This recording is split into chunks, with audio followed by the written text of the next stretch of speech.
let's try to learn one method of defeating the tutorial boss from Dark Souls Remastered. But why to do this anyway? Well, if you plan on role-playing as a warrior, you get an interesting weapon. And second, in my opinion, even if you die many times, all of this time won't go to waste. You found your muscle memory for the future boss encounters, because it's all about observing the patterns and dodging successfully. So now let's focus on the general things. It will take about 19 minutes in total to defeat him, so make sure you'll be undistracted during this process. Also, keep calm.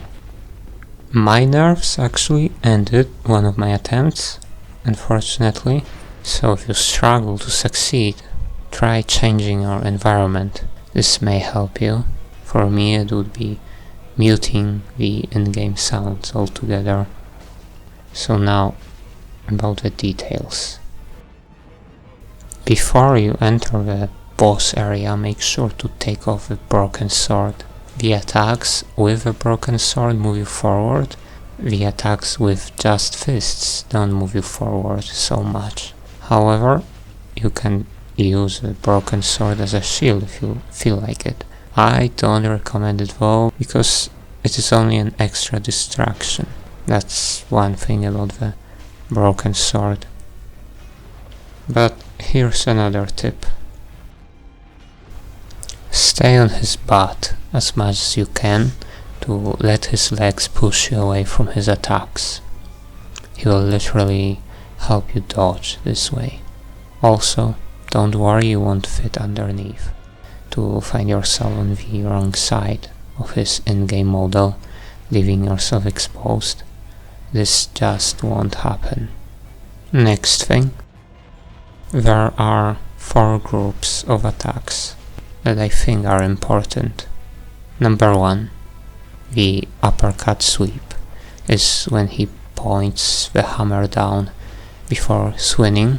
It is the trickiest one, because it never looks like he's about to fling you in the air. Follow it with 3 punches as a counter-attack. Number 2, when he rams the hammer into the ground in front of him, follow this one with 5 punches. Number 3, the leap attack or the long strike. Make sure to dodge it back. He seems to be extremely accurate when doing these attacks. He won't do them, however, if you stay close at all times. I do not have a footage for the leap attack, but the idea is the same. Number 4, the bat slam is obviously when he flies up. This is when you can rotate him to your advantage. Just make sure to prioritize your safety first, instead of drawing an advantage. After he falls back down, run behind him, and remember that his hammer's head doesn't have any collisions, so you can just run through it like a ghost. Don't counterattack after this. Number 5, other attacks, which shouldn't be of a concern, and follow each with 3 punches. Also, here's another tip if you feel confident. Navigate him by gluing yourself to the leg you want him to move around. Say we want to rotate him left, we must position ourselves on the left. It is not easy, but this way you feel more proactive, because you're trying to predict his moves, effectively reaching some form of a control. Now, that's almost everything I wanted to cover. But what is the first step? Well, I say this. Take a timer and try to survive without taking any hits for at least 10 minutes. Don't attack, just dodge. It may take some practice on itself, but this is the ground of being comfortable when dealing with Dark Souls bosses.